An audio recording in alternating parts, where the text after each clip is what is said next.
You interviewed at one company and it was Google.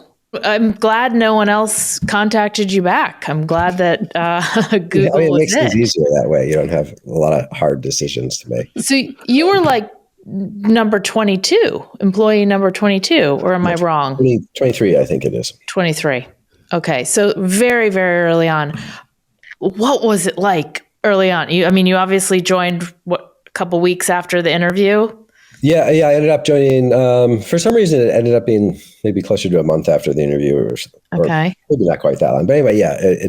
So in the intervening time, actually, it was kind of interesting. So I interviewed, and then they kind of called me back in to make the offer, and then I think that was when Larry and Sergey presented the offer, and then they're like, oh, and also watch the news or whatever, because it was I think the next day was maybe the Series A announcement or something like that. So wow. I got my offer right. Basically, I think it was the day before the Series A announcement. I also had to try to figure out what it even meant, because the offer, I didn't really know about stock options and stuff. And of course, being kind of how it's just like the people on Hacker News are, you're paranoid. Somehow I'm going to get screwed on this or whatever, right? Where I'm like, what does this mean? Why are they priced so low? Because the shares were. My original Google shares, I think if you account for all of the stock splits that have happened between now and then, I paid 2 cents a share for my shares. Oh, wow.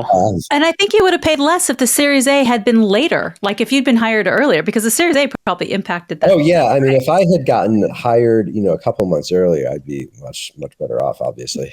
But